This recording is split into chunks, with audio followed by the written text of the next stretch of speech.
కష్టపడుతూనే ఉంటాం. అలాగా కార్పొరేటర్ గా నాకు ప్రస్తుతం యాంటీరియర్ నుంచి ఫస్ట్ మీటింగ్ అండ్ నాకు ఇంకా బాగా ఉంటుంది. You can see on YouTube also TV5 ఇచ్చిన ఇంటర్వ్యూ కూడా మన యాంటీరియర్ రికగ్నైజ్ చేయించారు. అలాగే ఈ రోజు మల్కాజ్గిరి పార్లమెంటరీ భవిష్యత్తులో మీ యొక్క రాజకీయ భవిష్యత్తుకి బాటగా నిలుస్తామని తెలియజేసుకుంటూ నాకు ఈ అవకాశం ఇచ్చినందుకు ధన్యవాదాలు తెలియజేసుకుంటున్నాను. థ్యాంక్ యూ అండి. ఇప్పుడు మన కార్పొరేటర్ శశిధర్ గారిని మాట్లాడవలసిన కోరుకుంటూ, అలానే సోషల్ మీడియా ఇన్ఛార్జి చక్రవర్తి గారు కూడా వేదికగా రావాల్సిందిగా కోరుతున్నాం. భారత మాతాకి భారత మాతాకి పువ్వు గుర్తుకే కమలం పువ్వు గుర్తుకే గాంధీ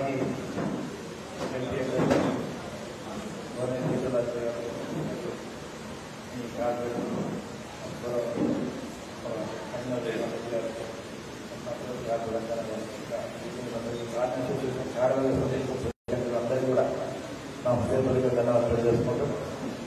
మేము కూడా ఫిబ్రవరిగా బీఆర్ఎస్ పార్టీలో ఉన్నాం. మరియు నగరాలతో ఇక్కడనే సారథ్యం చేస్తున్నాం. నేను గత 4 సంవత్సరాలు 1990 ఇప్పుడు కంటిన్యూషన్ నేను కౌన్సిలర్ కార్పొరేటర్ 4 సార్లు కూడా ఫిబ్రవరి కూడా అంతలేదు. పోయిన ఎలక్షన్లో శిక్షణ వారి తమ్ముడే నా మీద నిలబడ్డాడు. ఆయన కూడా బ్రహ్మాండంగా ఇవ్వడం జరిగింది. కానీ ఇప్పుడు మా ఉద్యమ నేత మేము కూడా అన్నతోనే అన్న కరోనాలో చేసిన సేవల్లో మేము కూడా భాగం పంచుకున్నాం. అతని వ్యక్తికి ఎట్టి పద్ధతి చైతన్యాన్ని గెలిపించాలి, తప్పకుండా అతను పార్లమెంట్లో కూర్చోబెట్టాలి. మన యొక్క మల్కాజ్గిరి పార్లమెంట్ నియోజకవర్గంగా వాణిని అక్కడ వినిపించేటట్టు చేయాలనే ఒక లక్ష్యంతోనే అందరికీ ఒక పట్టుదలతో మేము పార్టీలకు వస్తున్నాం.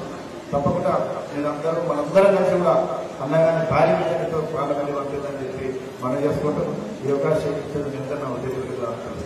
జై హింద్, జై భారత్.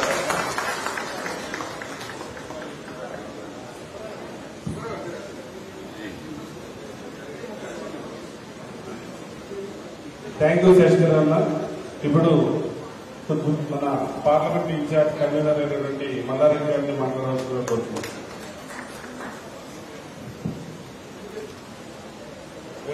పెద్దలు మిత్రులందరికీ నమస్కారం. మా అందరూ కూడా తెలుసు, భారతీయ జనతా పార్టీ మల్కాజ్గిరి పార్లమెంట్ అభ్యర్థిగా ఈటెల రాజేంద్ర గారు నిలబడుతున్నటువంటి సంగతి గత అనేక సంవత్సరాలుగా తెలంగాణ రాష్ట్రంలో ఒక మాజీ మంత్రిగా, ఎమ్మెల్యేగా, అనేక ఉద్యమకారుడిగా అనేక రకాలైనటువంటి మరి కార్యకలాపాల్లో పాల్గొంటూ అందరికీ తెలిసినటువంటి వ్యక్తిగా మన ముందుకు రావడం జరిగింది.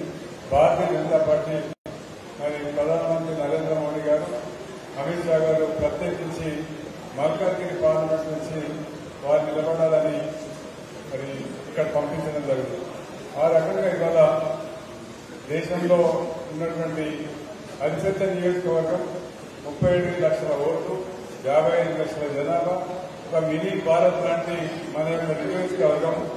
మరి ఇటువంటి నియోజకవర్గం నుంచి గెలవడం తద్వారా భారతదేశానికి ఒక రిప్రజెంటేషన్, దేశంలో ఉన్నటువంటి అన్ని ప్రాంతాలు, రాష్ట్రాలు, భాషలకు సంబంధించినటువంటి వ్యక్తులను మన దగ్గర ఉన్నారు. రాబోయేటటువంటి 13 నాడు జరగబోయే ఎన్నికల్లో ఎట్టి పరిస్థితుల్లో ఓటు ఎక్కడ కూడా అనేక రాష్ట్రాల్లో మనం ఇది 2వ కేసు కూడా అయింది నిన్ననే. ప్రతి రాష్ట్రంలో కూడా అతి ఎక్కువ పర్సెంటేజ్ అంటే 60, 70 ఆ పైన పర్సెంటేజ్ ఓట్లు పోలింగ్ అవుతా ఉన్నాం. కాబట్టి మన దగ్గర కూడా అర్బన్, మన ఇంచుమించుగా మన అంతా కూడా అందరూ అర్బన్ ప్రాంతం కాబట్టి అపార్ట్మెంట్స్, కాలనీస్, మరి ఇటువంటి ప్రాంతాలు ఉన్నటువంటి ఏరియాలు కాబట్టి అందరం కూడా పోలింగ్ బూత్ వరకు వెళ్లి ఓటు వేసేటటువంటి ఓపిక తెచ్చుకొని అందరం కూడా కమలం పువ్వు గుర్తుకు ఓటేసి రాజేందర్ గారిని గెలిపించాలని మేము అందరితో కోరుతా ఉన్నాం. ఒకప్పుడు బాజ్పల్లి, నిజాంపేట చాలా చిన్న గ్రామం, ప్రగతి నగర్ అనేది ఉనికి లేదు. నేను సర్పంచ్ అయినప్పుడు 88లో ప్రగతి నగర్ అనే గ్రామం లేదు, తర్వాత వచ్చింది. తర్వాత ఇప్పుడు ప్రగతి నగర్ ఎక్కడ, నిజాంపేట ఎక్కడ, మొత్తం హైదరాబాద్ నగరంలో కలిసిపోయినటువంటి ప్రాంతం. కానీ అభివృద్ధిలో మనకు చాలా వెనుకబడినటువంటి ఒక ప్రణాళికాబద్ధమైనటువంటి అభివృద్ధి లేదు. ఎక్కడ పడితే అక్కడ అనుమతులు ఇచ్చేశారు. సెల్లార్లు వర్షాలు వస్తే సెల్లార్ల నీళ్లు చాలా మంది అపార్ట్మెంట్ లో కొన్నటువంటి వాళ్ళు చాలా మంది ఇబ్బంది పాల్గొంటా ఉన్నారు. 20 ఫీట్ల రోడ్డు, వెహికల్ ఒక వెహికల్ పోతే ఇంకా వెహికల్ పోదు. ఈ రకమైనటువంటి అభివృద్ధి లేని ఒక ప్రణాళికబద్ధంగా అభివృద్ధి కాకుండా ఇష్టం వచ్చినట్టు మరి ఈ రకంగా అనుమతులు ఇవ్వడం వల్ల మన ప్రాంతం అంతా కూడా ఈ రకంగా ఉంది.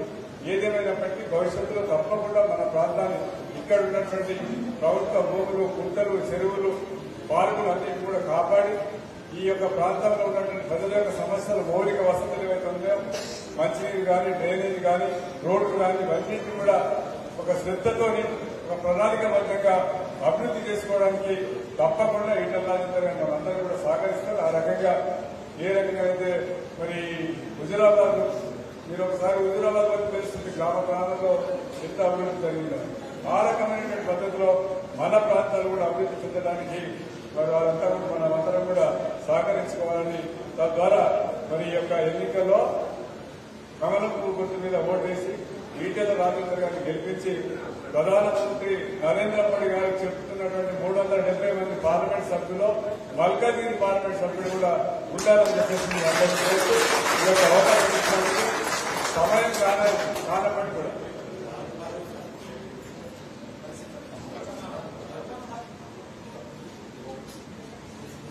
మనకు అనంతపురం మామూలుగా ఉదయం సాయంత్రమే అందరూ కూడా కలిసేటటువంటి సమయం, కానీ సమయం కానప్పటికీ కూడా మీరందరూ పెద్ద సంఖ్యలో మరి వచ్చి ఈ యొక్క సమావేశంలో పాల్గొనేందుకు పార్టీ తరఫున మీ అందరికీ కూడా హృదయపూర్వకమైన ధన్యవాదాలు. ఒక సూచన, 29 నాడు భారతీయ జనతా పార్టీ జాతీయ అధ్యక్షులు జగత్ ప్రకాష్ నడ్డా గారి యొక్క రోడ్ షో ఉంటుంది నిజాంపేటలో. భవ్యాస ఆనందం నుంచి నిజాంపేట క్రాస్ రోడ్ ఏదైతే హనుమాన్ టెంపుల్ ఉందో అక్కడి వరకు రోడ్ షో ఉంటుంది. అక్కడ బహిరంగ సభ ఉంటుంది రోడ్ షో ఎండింగ్ లో. కాబట్టి మీరందరూ కూడా దాంట్లో వాలంటీర్గా పాల్గొని మనతో పాటు మన యొక్క మిత్రులు, బంధువులు, మన ఎరుగు పొరుగు వాళ్ళు అందరూ కూడా ఆ యొక్క కార్యక్రమంలో పాల్గొనేటట్టు చేయాలని ఈ సందర్భంగా కోరుతూ సోమవారం సాయంత్రం 6 గంటలకు కాబట్టి ఈ యొక్క కార్యక్రమంలో మీరందరూ కూడా పెద్ద ఎత్తున పాల్గొని ఆ యొక్క రోడ్ షో విజయవంతం చేయాలని కోరుతా ఉన్నాను. థ్యాంక్ యూ మల్లారెడ్డి గారు. ఇప్పుడు మన ప్రీతమ అభ్యర్థి ఈటల రాజేందర్ గారిని ఉద్దేశించి మాట్లాడవలసిందిగా కోరుతున్నాం. సప్పుడు బాగా వస్తుంది, చాలా సప్పుడు కలిపి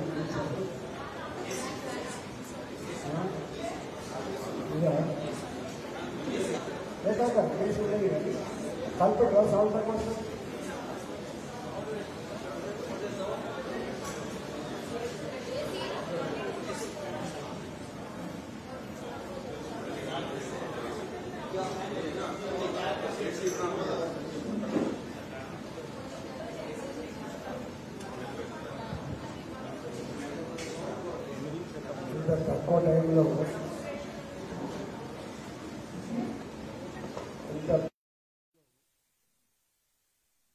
ఇంత గొప్ప మీటింగ్ పెట్టిన నిర్వాహకులందరికీ నమస్కారం.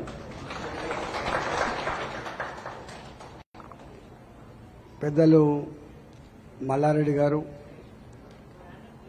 గౌరవ కార్పొరేటర్లు శేషగిరి గారు, బస్ శివారెడ్డి గారు, కౌన్సిలర్లు విజయలక్ష్మి గారు, ఆంజనేయులు గారు, మహేష్ రెడ్డి గారు, నాగేశ్వరరావు గారు, ఇద్దరు నాగేశ్వరరావు గారు ఉన్నట్టున్నది అంతేనా, భార్గవి రెడ్డి గారు, ప్రదీప్ గారు, బూత్ అధ్యక్షులు శ్రీనివాస్ రెడ్డి గారు,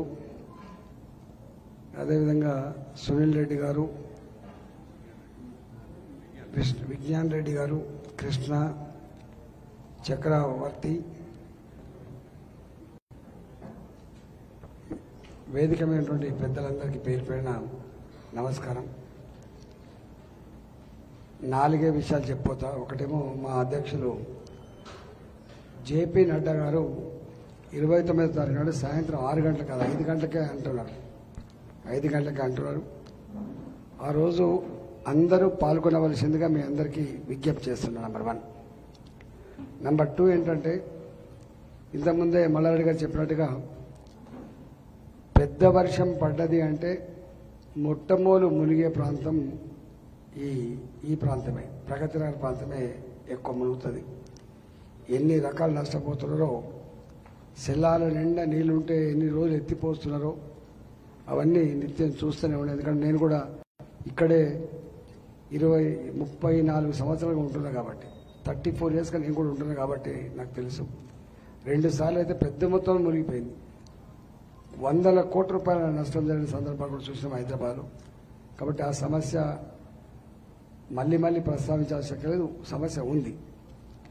అయితే దీంట్లో ఇప్పటి వరకు వాస్తవంగా చెప్పాలంటే రాష్ట్ర ప్రభుత్వం కేసీఆర్ గారు పదే ఒకటే మాట చెప్పింది, దేశంలో ఏ రాష్ట్రం కూడా నా రాష్ట్రంలాగా సాటి రాదు, నా అంత గొప్ప ప్లానర్ గొప్ప విజనరీ ఎవరు లేరు, అన్నిట్లో నంబర్ 1గా తీర్చిదిద్దిన ఘనత నాదే అని అంటాడు. తెలంగాణ రాక మునుపు అయితే ఎన్నెన్ని మాటలు మాట్లాడు, ఆనాటి విజువల్స్, ఆనాటి ఆ మాటలను మీరు వినండి, ఆశ్చర్యం కలుగుతుంది. గవర్నర్ గారి ఇంటి ముందే పడవలలో ప్రయాణం చేసే దుస్థితి ఏంది అని అన్నాడు. ఏదో డల్లాస్ లాగా, ఏదో లండన్ లాగా ఇట్లా మాటలు చెప్పిండు. కానీ ఇవాళ కూడా 10 సంవత్సరాల కాలంలో 90% సమస్యలు ఇప్పటికట్లే ఉన్నాయి. రోడ్లు వేసి చేసుకోవచ్చు, కొంచెం డ్రైన్లు కడితే కట్టుకోవచ్చు, మునుపటి కంటే నీళ్లు మంచిగా రావచ్చు. కానీ 90% మౌలిక సమస్యల విషయంలో ఇప్పటికీ ఆ బాధ అనుభవిస్తున్నాం, వెంటాడుతున్నాం. వర్షం పడ్డది అంటే అసలు కింద ఫ్లోర్లలో ఉండే జనాన్ని మాత్రం కంటి మీద కొనుక్కుండని పరిస్థితి మనం చూస్తున్నాం. కాబట్టి ఇవాళ దేశంలో మౌలిక వసతుల కల్పన పట్టణాల కోసం స్పెషల్ ప్రోగ్రాం పెట్టింది కేంద్రం ఫస్ట్ టైం. అమృత నగరాల కింద, స్మార్ట్ సిటీస్ కింద పెట్టింది. ఎందుకంటే జనాభా పెరుగుతున్నప్పుడు ప్రపంచ స్థాయిలో నగరాల ఎదుగుదల కనుక లేకపోతే మనం అభివృద్ధి చెందినట్టుగా ఉండదు అని చెప్పి ఇలా స్పెషల్ ప్రోగ్రాం రచించి మోడీ గారే ఈ అమృత నగరాలు కావచ్చు, స్మార్ట్ సిటీలు కావచ్చు, ఇవన్నీ ఇచ్చి ఫండ్స్ ఇస్తున్నాడు. మీకు చాలా మంది తెలియని విషయం ఏంటంటే ఈవెన్ గ్రామీణ ప్రాంతాల్లో కానీ పట్టణ ప్రాంతాల్లో కానీ, గ్రామీణ ప్రాంతాలనేమో కేంద్రం 15th ఫైనాన్స్ నిధులు వస్తే తప్ప జీతభత్యాలు ఇవ్వని పరిస్థితి ఉండదు. అక్కడ వేసే సిమెంట్ రోడ్లు కావచ్చు, అక్కడ పెరుగుతున్న మొక్కలు కావచ్చు, అక్కడ కడుతున్నటువంటి మహిళా సంఘ భవనాలు, గ్రామ పంచాయతీ భవనాలు కావచ్చు, కట్టిన మోరీలు కావచ్చు, తడి చెత్త పొడి చెత్త అని చెప్పేటువంటి పెద్ద మాటలు కావచ్చు, శ్మశాన వాటికలు కావచ్చు, ఇవన్నీ కూడా అక్కడ కేంద్ర ప్రభుత్వం వచ్చేటువంటి నిధులతో తప్ప ఎక్కడ రాష్ట్ర ప్రభుత్వం నుంచి నిధులు రావట్లేదు, డెవలప్మెంట్ జరగట్లేదు. ఇది సత్యం. చివరికి గ్రామ పంచాయతీలో పనిచేసే సిబ్బంది కూడా నౌకరు జీతాలు అక్కడి నుంచి వస్తేనే ఇస్తున్నారు. సేమ్ థింగ్ ఏంటంటే ఇక్కడ అప్పులైనా చేయాలి, లేదా ఈ వీటి పేరిట డబ్బులు వస్తే కానీ డెవలప్మెంట్ చేయని పరిస్థితి ఉన్నమాట వాస్తవం. అందుకనే మొన్నటిదాకా ముఖ్యమంత్రి గారు ఏం చెప్పేది, పార్లమెంటు సమావేశాలు జరుగుతున్నాయంటే ఎంపీలందరూ కూర్చోబెట్టుకొని తెలంగాణ రాష్ట్రానికి సంబంధించిన సమస్యల మీద మీరు ఏకారు పెట్టాలి పార్లమెంట్లో అని చెప్పేది. కానీ వాళ్ళ పాపం వారు ఇక్కడ లేరు, ఇక్కడ ప్రభుత్వం లేదు కాబట్టి వాళ్ళు రేపు పార్లమెంట్లో ఏ కరువు పెట్టే ప్రశ్న ఉత్పన్నం కాదు. అయిదా చెప్పండి? గవర్నమెంట్ ఇక్కడ లేదు, గవర్నమెంట్ ఉంటే ఇగో మనకు రావాల్సిన నిధులు గివి, మనకు రావాల్సిన పనులు గివి, రావాల్సిన మెడికల్ కాలేజీలు గివి అని చెప్పి కొట్లాడుతుండే. కాబట్టి ఇక్కడ ఆ పార్టీ ఈ రీజన్కి సంబంధించిన పార్టీ కాబట్టి, ఈ రాష్ట్రానికి సంబంధించిన పార్టీ కాబట్టి ఇక్కడ వాళ్ళ రోల్ లేదు కాబట్టి వీళ్ళు ఢిల్లీకి పోయి రోల్ ప్లే చేసే హక్కే లేదు కాబట్టి ఇవాళ వాళ్లకు ఓటేయడం వల్ల వచ్చేది శూన్యం అని అర్థం. అంతే కదా? రెండవది, ఇక మన రేవంత్ రెడ్డి గారు మాట్లాడుతున్నారు. ఇక ఎన్నికల ముందంటే చాలా మంది, అంటే వాస్తవంగా పట్టణంలో ఉన్నటువంటి ఎలిట్ సెక్షన్ అంతా కూడా వాళ్ళ కోట్లు లేలే. ఇక్కడ గెలిచిందంతా బీఆర్ఎస్ పార్టీ గెలిచింది. మొత్తం ఈ మొత్తం గుర్తపట్టినట్టే గెలిచింది. వరంగల్, కరీంనగర్, నల్లగొండ, మెదక్ ఇట్లాంటి ప్రాంతాలంతా కూడా కాంగ్రెస్ పార్టీ గెలిచింది. మొత్తానికి గెలిచిన వాళ్ళు కాబట్టి వాళ్ళ గవర్నమెంట్ వచ్చింది. 6 గ్యారంటీల పేరిట 66 హామీలు ఇచ్చింది. 66 హామీలలో ఒక్క హామీ మాత్రం అమలైంది. మహిళలకు మాత్రం ఉచిత బస్సు ప్రయాణం మాత్రం అమలవుతుంది. దానికి పెద్ద అమౌంట్ కాదు, 200 కోట్లు 300 కోట్ల సంవత్సరానికి అవుతుంది, పెద్ద ఇష్యూ కాదు. కానీ ఫైనాన్షియల్ ఇంప్లికేషన్ ఉన్నటువంటి, ఫైనాన్షియల్గా బాగా ఎక్కువ ఇన్వాల్వ్మెంట్ మాత్రం ఒక్కటి ఇంతవరకు అమలు కాలేదు. నాకు తెలిసి వాళ్ళు అనుకున్నట్టున్నది వచ్చేది లేదు మేము ప్రభుత్వానికి, అది ఇచ్చేది లేదు, మాట అయితే ఇద్దామని చెప్పి గుట్టకు చిన్న దారం కడతారు చూసినా, దారం కట్టినట్టు రేవంత్ రెడ్డి గారు ఇవాళ మళ్ళా మాట్లాడుతున్నాడు. ఈ గ్యారంటీలన్నీ కూడా అమలు కావాలంటే కేంద్రంలో రాహుల్ గాంధీ గారు ప్రధానమంత్రి కావాలి. రాహుల్ గాంధీ ప్రధానమంత్రి కావాలంటే 14 సీట్లో 15 సీట్లు గెలిపించమని అంటున్నాడు. అంతేనా? అంటున్నా లేదా? నాకు ఓటేజ్ గెలిపిస్తే నేను అవన్నీ అమలు చేస్తాను. మరి నిజంగానే 14 సీట్లు గెలిపిస్తే కేంద్రంలో రాహుల్ గాంధీ ప్రధానమంత్రి అవుతాడా? ఛాన్స్ ఉందా? ఎన్ని ఉన్నాయి పార్లమెంట్ సీట్లు? 543. అంతేనా? 543 ఉన్న మన దేశంలో 276 278 సమ్ 280 సీట్లు, 280 సీట్స్ వస్తే తప్ప ప్రభుత్వం కొనసాగదు, ఏర్పాటు చేయలేరు. కాబట్టి 40 సీట్లున్న కాంగ్రెస్ పార్టీ ఇంకొక 14 సీట్లు ఇస్తే కూడా ఇక్కడ కేంద్రంలో రాహుల్ గాంధీ ప్రధానమంత్రి అయ్యే ప్రసక్తి లేదు. రాహుల్ గాంధీ ప్రధానమంత్రి కానప్పుడు కేంద్రం నుంచి డబ్బులు ఎక్కడి నుంచి వస్తాయి? ఎక్కడ ఇచ్చిన హామీలు అమలు చేస్తారు చెప్పండి? అవుతుందా? మీరు విజ్ఞులు కాబట్టి కొంతమంది మీకు తెలవాలి.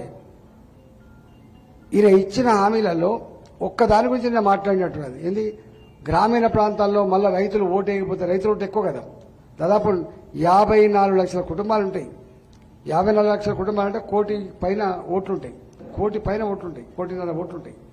కాబట్టి ఈ 1.5 కోటి ఓట్లు కొల్లగొట్టాలని పుసుకున్న వాళ్ళు కనుక రివర్స్ అయితే వాళ్ళకి పార్లమెంట్ సీట్ గెలవలేనటువంటి దాంతో ఏం హామీ ఇస్తాడు? 2 లక్షల రూపాయల రుణమాఫీని తప్పకుండా చేసి తీరుతా అని దేవుడి మీద ఎక్కడ ఒట్టు పెట్టుకున్నాడు. ఒట్టు పెట్టుకుంటే నిన్న ఆర్థిక మంత్రి గారు నిన్న ఛాలెంజ్ చేసినట్టు. నేను పాత ఆర్థిక మంత్రి కాబట్టి నేను 5 ఏళ్ల క్రితం లెక్క నాకు తెలుసు, లేటెస్ట్ లెక్క ఆయనకు తెలుసు. నాకు తెలిసిన లెక్క అయినా ఇవాళ ఆయన తెలిసిన లెక్క అయినా మాకున్న పరిజ్ఞానం మేరకి ఈ తెలంగాణ రాష్ట్ర ప్రభుత్వం 2 లక్షల రూపాయల రుణమాఫీని ఒకేసారి అమలు చేయగలిగే శక్తి లేదు అని తెలుసు మనకు. ఎందుకంటే 34,000 కోట్లు కావాలి. ఈ రాష్ట్రంలో 5 నుంచి 10,000 కోట్ల రూపాయలు అదనంగా ఖర్చు పెట్టగలిగే శక్తి ఈ ఆర్థిక వ్యవస్థ లేదని తెలుసు మాకు. చాలా మంది అనుకుంటుంటే ఇది పెద్ద లెక్కనా? గవర్నమెంట్ లెక్కనే ఉంటుంది. గవర్నమెంట్ మనకెట్లా లెక్క ఉంటుందో, నీకు 1,00,000 రూపాయల జీతం రాగానే ఇల్లు కిరాయి 30,000 రూపాయలు, పిల్లల ఫీజు 10,000 రూపాయలు, నీకు భోజనం ఖర్చులు గింత, దేనికి అల్లికి అల్లి సున్నకు సున్నా అని తెలంగాణ భాషలో చెప్పాలంటే ఏడికి దానికి పోయిన తర్వాత 5,000 రూపాయలు 10,000 రూపాయలు చాలా ఎక్కువ అయిపోయాయి. ఆ 5,000 రూపాయలు 10,000 రూపాయలు సేవింగ్స్ చేస్తారు తప్ప 1,00,000 రూపాయలు 50,000 రూపాయలు సేవింగ్ చేసే సిస్టమ్ రాదు. ఎప్పుడు ఫిక్స్డ్ ఉంటుంది ఎక్స్పెండిచర్, ఎక్కడ కూడా మళ్ళా అటు ఇటు ఉండదు, అన్ని బిల్లులు పే చేసి. Same thing government of Telangana కూడా ఉంటుంది, గవర్నమెంట్ ఇండియా కూడా ఉంటుంది. ఆయన అంటున్నాడు 2 లక్షల రూపాయలు రుణమాఫీ చేస్తా అంటున్నాడు, 34,000 కోట్లు కావాలి. ఇంపాసిబుల్ అని చెప్పి నేనన్నా, ఎన్నికల ముందు నేనన్నా, 4 నెలలుగా పక్షి లెక్క మొత్తుకుంటున్నా. ఇవాళ హరీష్ రావు గారు కూడా ఆ మాట అన్నారు. నాకు తెలిసి మళ్లీ ఏదన్నా అద్భుతం జరుగుతుంది తప్ప హైదరాబాద్ లో ఉన్న భూములన్నీ కూడా అమ్మితే కూడా 34,000 కోట్ల రూపాయలు రావు. మన కేసీఆర్ గారే 1,00,000 రూపాయల రుణమాఫీ చేయాలంటేనే రింగ్ రోడ్ అమ్ముకున్నాడు తెలుసు కదా. రింగ్ రోడ్ ని 7,600 కోట్లకో 7,800 కోట్లకో, అది వివాదంగా ఉంది, 7,700 కోట్ల రూపాయలకు అమ్ముకున్నాడు. హైటెక్ సిటీ దగ్గర ఉన్నటువంటి ఒక్కొక్క ఎకరం భూమి 100 కోట్లకు అమ్మిండు. అమ్ముతే తీసుకుపోయి డబ్బులు కడితే వడ్డీకి సరిపోయినాయి, రైతులకు కట్టేటువంటి వడ్డీకి సరిపోయినాయి తప్ప ప్రిన్సిపల్ అమౌంట్ అట్లే ఉంది. అవునా కాదా మీరు తెలుసుకోండి. మరి అంత పెద్ద విజన్ ఉన్న ముఖ్యమంత్రి, సంపద కొదలేన ముఖ్యమంత్రి, రాజు దాచుకుంటే దెబ్బలు కొదవన్న ముఖ్యమంత్రి చేయకపోతే గీ ముఖ్యమంత్రి చేస్తున్న నమ్మకం ఉంటుందా మనకు చెప్పండి? ఇంపాసిబుల్. ఒక్క మహిళలకిచ్చే 2,500 రూపాయల భృతి అమలు చేయాలంటే కూడా 40,000 కోట్ల రూపాయలు ఫర్ యానం కావాలి. చదువుకునే పిల్లలకు స్కూటీలు కొనియాలంటే 1,000 కోట్ల రూపాయలు కావాలి. చదువుకునే పిల్లలకు స్కూటీలు కొనిస్తా అని చెప్పండి. కళ్యాణ లక్ష్మి జరిగేటువంటి పెళ్లి పందిర్లలో తులం బంగారం ఇవ్వాలంటే 75,000 రూపాయలు తులం వేల కోట్ల రూపాయలు కావాలి. 2,000 రూపాయల పెన్షన్ ఉన్నది కదా, అది 4,000 రూపాయలు చేయాలంటే ఇంకొక 12,000 కోట్ల రూపాయలు అదనంగా కావాలి సంవత్సరానికి. ఇట్లా లెక్క కట్టుకుంటూ పోతే దాదాపు 2 లక్షల కోట్ల రూపాయలు ఖర్చు పెట్టగలిగే స్థితిలో ఉంటేనే రేవంత్ రెడ్డి గారు ఇచ్చిన హామీలు అమలవుతాయి. కానీ మరి పోనీ రాహుల్ గాంధీ వచ్చేలేదా, పైసా వచ్చేది ఇది అమలేదు లేదు. కాబట్టి ఇవాళ వీళ్ళ కోటేస్తే కొట్లాడితే పైసలు ఇస్తారా? కొట్లాడితే పైసలు రావు. పైసలు కొట్లాడితే వచ్చే పైసలు నీకు వాటా ప్రకారంగా ట్యాక్స్ డెవల్యూషన్ గింత, సిఎస్ఎస్ గింత గిట్ల వస్తే తప్ప వేరే చేసుకోలేదు. కాబట్టి ఇవాళ కాంగ్రెస్ పార్టీకి ఓటు వేసినా ఇక్కడ రాష్ట్రానికి వచ్చే ప్రయోజనం సున్నా, గుండు సున్నా. కాబట్టి మనం కాంగ్రెస్ పార్టీకి ఇస్తే లాభం లేదు. మరి ఎవరికి వేయాలి? దేశం అంతా మాట్లాడుతుంది మోడీ గారి గురించి. మోడీ గారు గురించి ఒక పెద్ద పుస్తకం వచ్చింది. నాకు తెలిసి ఈ మధ్య కాలంలో చాలా సోషల్ మీడియాలో వాళ్ళు వేస్తున్నట్టున్నది.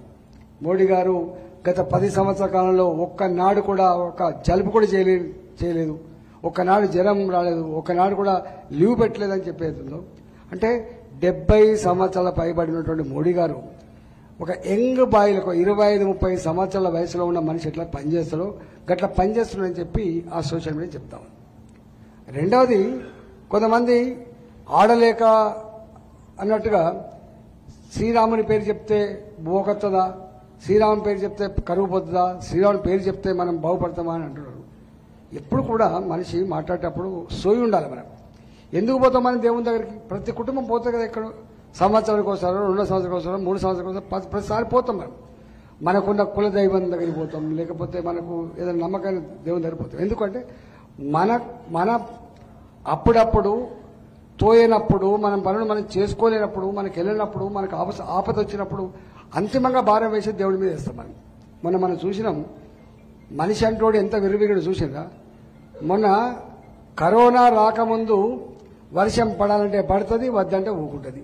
అంటే ప్రకృతిని శాసించే స్థాయికి మనిషి ఎదిగిండని చెప్పి మనం ప్రగల్భాలు పలికినాం. కానీ కరోనా వచ్చినప్పుడు దిమ్మ తిరిగిపోయింది. ఎక్కడి అమెరికా, ఎక్కడి చైనా, ఎక్కడి రష్యా, ఎక్కడి ఇండియా ఏడ్చిండ్రు గొరగొర. ఓ దేవుడా మమ్మల్ని కాపాడమని చెప్పి ఏడ్చినా లేదా? 10,000 కోట్లు ఉన్నోడు కరోనా వచ్చినా 10,000 కోట్లు కూడా కాపాడవు. గుడిసెల్లో ఉన్న వాడికి కరోనా వచ్చినా, 10,000 కోట్ల ఆస్తున్నాడు కరోనా వచ్చినా కూడా కరోనా వచ్చినా కథమైపోతున్నాడు. అంటే గప్పుడు చాలా మంది అనుకున్నాడ, ఎంత సంపద ఉంటేందిరా, ఎంత సంపద ఉంటేంది, ఎంత టెక్నాలజీ ఉంటేంది. ఆ సంపద, ఆ టెక్నాలజీ ప్రకృతి ప్రకోపిస్తే నువ్వు బతకలేవంటే మెసేజ్ ఇచ్చింది మన కరోనా సందర్భంలో. అప్పుడు ఎవరిని మొక్కుతాం మనం? ఓ దేవుడా అని మొక్కుతాం మనం, ఓ దేవుడా అని మొక్కుతాం. అదొక విశ్వాసం. అంతిమంగా మనిషి తనకు తాను హిమ్మత్తుగా ఉండాలంటే, తనకు తాను కన్సోల్ కావాలంటే అంతిమంగా భారం వేసేది దేవుడే. కాబట్టి మనకు 500 ఏళ్ల క్రితం కోల్పోయినటువంటి మన అయోధ్య రామ మందిరం ఇవాళ ఎంతమంది చచ్చిపోయినరో, ఎంతమంది జైళ్లలో పోయినరో, ఎన్ని త్యాగాలు జరిగినాయో, చివరికి మా విశ్వాసాన్ని కాపాడనని చెప్పి ప్రజలు ఆక్రోశించి వాళ్లే చేతిలోకి తీసుకొని చేసే సందర్భాన్ని మీరు చూసాం. ఇవాళ పురావస్తు శాఖ తవ్వకాల్లో బయటపడ్డ, సుప్రీంకోర్టు ఆఫ్ ఇండియా జడ్జిమెంట్ ఇచ్చినా మళ్లీ మోడీ గారు అధికారం ఉన్నప్పటికీ కూడా అందరినీ మెప్పించి ఒప్పించి ఆలయాన్ని కట్టించి ప్రతి గల్లీకి అక్షింతలు పంపించి నా దేశం చల్లగుండాలని చెప్పి మొక్కిండు తప్ప అని చెప్పి అడుగుతున్నాను. ఏం మొక్కుతాం? ఇవాళ మీరున్నారు, తండ్రి పోతాడు గుడికి, తల్లి పోతాడు గుడికి, మా పిల్ల జల్లా చల్లగుండాలని చెప్పి మొక్కుతాం. మోడీ గారు ఎవరు మొక్కుతాడు? మోడీ గారికి ఉన్న కుటుంబం ఎవరు? 140 కోట్ల ప్రజల కుటుంబం. కాబట్టి నా దేశం చల్లగుండాలి, నా ప్రజలు చల్లగుండాలని చెప్పి మొక్కేటువంటి మనిషి ఇలా మోడీ గారు. ఇవాళ వారికి ఏం కొడుకులు లేరు, బిడ్డలు లేరు, వారికి పదవులు. వారు ఒక మెసేజ్ ఇచ్చిన మీరు చూసిన 2019లో చివరి ఎన్నికల ప్రచారం ముగించుకొని వారు వెళ్ళిపోయాడు బయటకు. ఒకసారి మీరు ఇప్పుడు మళ్ళీ గుర్తు చేసుకొని కాషాయ వస్త్రాలు ధరించి ఆ కమండలం చేత పట్టుకొని హిమాలయాలకు పోయాడు. అంటే ప్రజలకు ఏం మెసేజ్ ఇచ్చిండు? ఒకవేళ నాకు సేవ చేసే భాగ్యం మీరు ఇవ్వకపోతే నా శేష జీవితం ఇవో హిమాలయాలు గడుపుతా అని చెప్పి, నాకు ఇంకొక స్వార్థం లేదు, నాకు ఇంకో కోరిక లేవని చెప్పిన వ్యక్తి మోడీ గారు. గా వ్యక్తిని పట్టుకొని వీళ్ళకి అధికారం ఇస్తే వీళ్ళు ఏం చేసినా మీరు చూసాం. వీళ్ళకి అధికారం ఇస్తే వీళ్ళు చేసిన పని ఏంటిది, గతం ఏంటిది, ఇవాళ ఏంటిది? నేను ఒక్కటి చిన్న ఎగ్జాంపుల్ చెప్తా, అసలు వాళ్ళ గురించి చెప్తే బాధ అనిపిస్తుంది. ఇవాళ కొత్తగా వచ్చిన 4 నెలల కాలంలోనే వీళ్ళు చేసే పని ఏందో తర్వాత చెప్తా, ఇప్పుడే చెప్తే మంచిగా ఉండదు కాబట్టి చెప్తలేము. ఇవాళ బాధ్యత మర్చిపోయి ఇచ్చిన అధికారాన్ని వాళ్ళ కోసం ఖర్చు పెట్టుకొని వాళ్ళ స్వార్థం కోసం వచ్చేసే పద్ధతి మనం చూస్తా ఉన్నాం. కాబట్టి మోడీ గారి 10 సంవత్సరాల కాలంలో ఎక్కడా ఒక కోల్డ్ స్కామ్ లేదు, ఎక్కడా ఒక 2G స్కామ్ లేదు, ఎక్కడా ఇవాళ బోఫర్ స్కామ్ లేదు, ఎక్కడ లేదు. మీరు సగటు భారతీయుడు తలదించుకునే పని ఎప్పుడైనా మోడీ గారు చేసిండ్రా? ఇంటాక్ట్ ఉన్నారు, గజ్జమంటున్నారు ఒక్కొక్కడు. కాబట్టి ఎక్కడ స్కాములు లేవు. రెండోది ఏం జరిగింది, ఒకనాడు భారత్ని ప్రపంచం 3 భాగాలుగా ఉంటుంది. ఒక భాగమేమో first world countries, second world countries, బీద దేశాలేమో థర్డ్ వరల్డ్ కంట్రీస్. భారత్ ఆనాడు ఏముండే థర్డ్ వరల్డ్ కంట్రీ. మేధావుల భాషలో Bharat third world country. Sri Lanka, Nepal, Bhutan, India ఈ సరసన ఉండే. కానీ అలాంటి భారత్ మోడీ గారి 10 సంవత్సరాల కాలంలో 11వ ఆర్థిక వ్యవస్థకు ఉన్న భారత్ 5వ ఆర్థిక వ్యవస్థకు ఎదిగింది. 5వ ఆర్థిక వ్యవస్థకున్న భారత్ రేపు మళ్లీ గెలిపిస్తే 3వ ఆర్థిక వ్యవస్థ తీర్చిదిద్దా. ఇది మోడీ గారి ఆలోచన. నీకుందా సంకల్పం చెప్పండి? నీకు ఏ మేరకి ఎట్లా అధికారం రావాలని చెప్పి కొల్లగొట్టే ప్రయత్నం చేస్తుంది తప్ప, గుల్ల చేసే ప్రయత్నం చేస్తుంది తప్ప కన్స్ట్రక్టివ్ గా కాంక్రీట్ చేసే ప్రయత్నం నువ్వు చేస్తలేవు. మూడోది, మీరు ఎప్పుడైనా చూడండి, అసలు ఏకారు గనగన గంట కొట్టి చెప్పి నాకే యాసకొస్తుంది. All India institute of medical sciences 3 ఉండే. మోడీ గారు రాకముందు 3 ఉండే దేశంలో. ఒకటి ఢిల్లీలో 3 ఉండే. మోడీ గారు వచ్చిన తర్వాత ఒకే 10 సంవత్సరాల కాలంలో 16 all India institute of medical science వచ్చినాయి. నీ ముఖాలకు మోడీకి ఎందుకు కొట్టాలంటున్నావు కదా బిడ్డ, రా మాట్లాడదాం. 3 ఎక్కడ? 65 సంవత్సరాల కాలంలో 3 ఎక్కడ? 10 సంవత్సరాల కాలంలో 16 ఎక్కడ? పోలికుందా చెప్పండి? నేషనల్ హైవేస్ విషయంలో కూడా మీరు చూడండి, ఈ మధ్య మీరు బయట పోతున్నారు కాబట్టి నేషనల్ హైవేస్ విషయంలో స్వతంత్రం వచ్చినప్పటి నుంచి 2014 వరకు ఎన్ని వేల కిలోమీటర్లు ఉన్నాయి. ఇవాళ డబుల్తో ఎట్లా వెలిసిపోతున్నా మనం చూస్తా ఉన్నాం. దేని చూసినా ఎయిర్పోర్ట్లు కావచ్చు, 75, 76 ఉండే, 153 అయినా ఇవాళ ఎయిర్పోర్ట్లు. అందువల్ల ఇన్ఫ్రాస్ట్రక్చర్ రంగంలో అద్భుతాలు సాధించే దేశం భారతదేశం. ఇవన్నీ పక్కన పెట్టు. మొన్న 370 ఆర్టికల్ రద్దు, అది మామూలు పనా? నిత్యం రక్తం చిందని రోజు లేదు జమ్మూ అండ్ కాశ్మీర్లో. మన సైనికులు తన ప్రాణాన్ని పనంగా పెట్టి భారత మాత కోసం కాపలా కాసినటువంటి సైనికులు ఎంతమంది చనిపోయారు. లాల్ చౌక్లో జెండా ఎగరాలంటే ప్రాణం గాలిలో కలవాల్సిందే కదా. అలాంటి జమ్మూ అండ్ కాశ్మీర్ ఇవాళ ఒక్క టెర్రరిస్టు నా కొడక ఇక్కడ కాదు ప్రపంచంలో ఎక్కడ దాక్కున్నా మట్టు పెడతామని చెప్పి ఇవాళ దేశంలో టెర్రరిస్ట్ అటాకులు లేకుండా చేసినటువంటి వ్యక్తి మోడీ గారు కాదా చెప్పండి? మనం ఆనాడు పుల్వామా ఘటనకు ప్రతీకారంగా పోతే అభినందన్ దొరికిపోయింది అక్కడ ప్రమాదవశాత్తు. దొరికితే 24 hours టైం ఇస్తున్నా నా కొడుక, 24 గంటల్లో మా ఓన్ని కనుక నువ్వు మాకు వదిలిపెట్టకపోతే నీ అంతు చూస్తా అని చెప్పి అల్టిమేటం ఇచ్చి అభినందన్ని తీసుకొచ్చి మనకు అప్పచెప్పిన ఘనత మోడీ గారు అవునా కదా మీరు చెప్పండి. నీ ముఖాలకు అట్లా కల్పన ఉందా? నీకు ధైర్యం ఉందా చెప్పండి? నీ దగ్గర సేవ ఉందా, సత్తా ఉందా చెప్పండి? ఇవాళ మొన్న యుద్ధం జరుగుతోంది రష్యా ఉక్రెయిన్. మన పిల్లలు అక్కడ చదువుకున్న వాళ్ళంతా చిక్కుపడిపోయారు. ఇక్కడ పేరెంట్స్ అంతా ఏడుస్తున్నారు మా పిల్లల బతికేందని చెప్పి. అట్లాంటి దానికి విత్ ఇన్ అవర్స్ లోపల రష్యన్ ప్రెసిడెంట్ తోటి ఈయనతో మాట్లాడి ఇవాళ వాళ్ళు ఫ్లైట్లు పంపించి పిల్లల్ని తీసుకొచ్చి అప్పచెప్పిన చరిత్ర వీళ్ళకి ఎప్పుడైనా కల్పన వస్తుందా చెప్పండి? ఇవాళ మన దేశం చేసింది. అందుకని ఎన్నెన్నో ఉన్నాయి. నాకు వేరే టైం మా వాళ్ళు లేస్తాను అంటే మాకు టైం అయినట్టు లెక్క. కాబట్టి మాకు ఇంకా చాలా దిక్కులో పోయింది. నేను ఒకటే, ఎన్ని గంటలైనా చెప్పవచ్చు, ఎవరు మీ కాంగ్రెస్ పార్టీ అభ్యర్థి తెలుసా? వచ్చిందా? కాంగ్రెస్ పార్టీ అభ్యర్థి గురించి ఎప్పుడైనా విన్నారా మీరు? విన్నారా? పోనీ బీఆర్ఎస్ అభ్యర్థి గురించి విన్నారా? నాలాంటి వాడు అంటే 24 ఏళ్ళు ఇక కనబడుతున్నాడు కాబట్టి ఇట్లా అంటే పలానా తెలుసు. వీళ్ళ గురించి విన్నారా ఎప్పుడైనా? రియల్ ఎస్టేట్ చేసుకోవడానికో బ్రోకర్గిరి చేసుకోవడానికో వ్యక్తిగతమైన ప్రతిష్ట కోసమో ఎమ్మెల్యేలు ఎంపీ పదవులు హక్కెళ్ళలేదు. ఎమ్మెల్యే పదవులు ఎంపీ పదవులు ఈ దేశాన్ని గొప్పగా తీర్చిదిద్దడానికి కావాలంటే ప్రణాళికలు రచించే వాళ్ళే ఎమ్మెల్యేలకు ఉండాలి, ఎంపీలు ఉండాలి తప్ప వీళ్ళకి కాదు. కాబట్టి వీళ్ళకి ఏం విజన్ ఉన్నది? వీళ్ళు నన్ను పట్టుకోవాలంటే నేను ఇక్కడ రాజస్థాన్ ఉన్నా బిడ్డ, అది రాజస్థానా? మా విజయలక్ష్మమ్మ చెప్తుంది రాజస్థానా అది? బాగా చెప్తా, పక్కా తెలంగాణ మట్టి బిడ్డ నేను.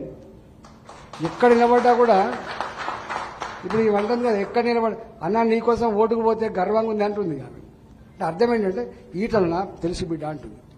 కరోనా కష్టకాలంలో ఏ మంత్రి కూడా పోలే. ఈ దేశంలో కరోనా పేషెంట్ దగ్గరికి మొట్టమొదటిసారిగా పోయిన మంత్రి నేనే. ప్రతి నిత్యం ఉండేది నా కరోనా పేషెంట్ల మధ్య. తెలంగాణ 14 సంవత్సరాల ఉద్యమ ప్రస్థానంలో ఎక్కడుండేది మేము? రోడ్ల మీద, రైలు పట్టాల మీద, జైళ్లల్లో కేసులతో ఉండాలి మేము. మా కుటుంబాలు ఏందో, మా పిల్లలు ఏందో, మా కుటుంబాల తరమే అసలు మా పేరెంట్స్ అంటే మదర్ అంటే తప్ప ఫాదర్ అనే పరిస్థితి లేకుండా గట్ల బతికిన వాళ్ళం మేము. మమ్మల్ని పట్టుకొని ఇట్లా లాంటి వాడు లోకల్, అరే ఏమన్నా ఉందా అంటే సత్తా లేనివాడు, చేవ లేనివాడు, దమ్ము లేనివాడు చేసే చిల్లర పని తప్ప ఇంకోటి కాదు. అందుకనే ఆ మాటలోనే వాళ్ళ డోలతనం అర్థమైపోతుంది. కాబట్టి అట్లాంటి పిచ్చల గురించి మనం పట్టించుకోవాల్సి అక్కర్లేదు. వాళ్ళకు ఓటేసి ఖరాబ్ చేసుకోవద్దని చెప్పి అన్ని కాలనీలలో మీరే కథానాయకులై చెప్పాలని, మీరే ఒప్పించాలని చెప్పి మీకు విజ్ఞప్తి చేయడానికి వచ్చిన ఇంత తక్కువ కాలంలో ఇంత గొప్పగా మీటింగ్ ఏర్పడిన మీ అందరికీ, మరీ ముఖ్యంగా మా కోడలు మా భార్గవి మామయ్య రావంటే వచ్చినాం. ఇవాళ ఈ 15 రోజుల పాటు, ఈ 15 days మీరందరూ కూడా మీ చుట్టుపక్కల బాచుపల్లి, నిజామాబాద్ అంటే అరే ఇక్కడ బీజేపీ లేదు, బీజేపీ ఎక్కడ ఉంటుంది? లోపల ఉంటుంది, గుండెలలో ఉంటుంది బీజేపీ. సందర్భం వెళ్తుంది బయట కనబడతారు వేరే పార్టీలు. అంతకుముందు టీఆర్ఎస్ వాళ్ళు ఉండే కాబట్టి కనబడతారు టీఆర్ఎస్ వాళ్ళు, కాంగ్రెస్ వాళ్ళు ఉండే కాబట్టి కనబడతారు. మా వాళ్ళు ఇక్కడ మాకు కొత్త వాళ్ళే. ఏ గుండెని కదిలించినా మోడీ అంటే తప్ప ఇంకోటి అనే ప్రసక్తి లేదు. కాబట్టి ఇవాళ మనం రేపు నిజాంపేట ఈ ప్రాంతానికి నడ్డా గారు వస్తుంది కాబట్టి మా శేషగిరి కూడా 4 సార్లు ఎన్నడూ ఓడిపోని బిడ్డ. ఎన్నడూ ఇంతవరకు ఓటమి ఎప్పుడు తెలియదట. నాకు కూడా ఓటమి తెలియకుండే, ఫస్ట్ టైం ఓడిపోయినా. సరే, ఏదైనా ఓటమి అనేక గుణపాఠాలు ఇస్తుంది, వారికి మళ్ళీ రాబోయే కాలం కూడా ఎన్నడూ ఓటమి లేని ప్రజా ఆశీర్వాదం దొరకాలని చెప్పి వారిని కూడా వదిలేస్తూ ఇవాళ మా ఆంజనేయుడు మొన్న వచ్చిండు. మనిషి కొత్తగా వచ్చినా చాలా గొప్పగా పనిచేస్తుండు. మా తమ్ముడు భరతసింహారెడ్డి గారు కార్పొరేటర్ అక్కడ. మీరు ఒక్కటే నాయకుల సంఖ్యను బట్టి లెక్క కట్టకండి. ఇవాళ ఎన్నిక 2 మొన్నటి దాకా మీకు వేసిన బిడ్డ, ఈసారి మాత్రం ఎవరు మీరు రావద్దు, ఈసారి మా ఓటు మోడీ గారికి అని చెప్పి స్పష్టంగా చెప్తున్నారు. కాబట్టి మీరే కథానాయకులై మీరే నిలబడ్డట్టుగా ఎన్నికలో మీరు భావించుకొని పనిచేసి, డిపాజిట్ కూడా రాదు వాళ్ళకు. లోకల్ ఎవడో, నాన్ లోకల్ ఎవడో, ఇలా జాగా మూర్తులు ఎవడో, బ్రోకర్లు ఎవడో తేల్చేటువంటి ఎన్నికలు కాబట్టి ఖచ్చితంగా మీరంతా గొప్పగా పనిచేసి గెలిపించాలని కోరుకుంటూ సెలవు. భారత్ మాతాకి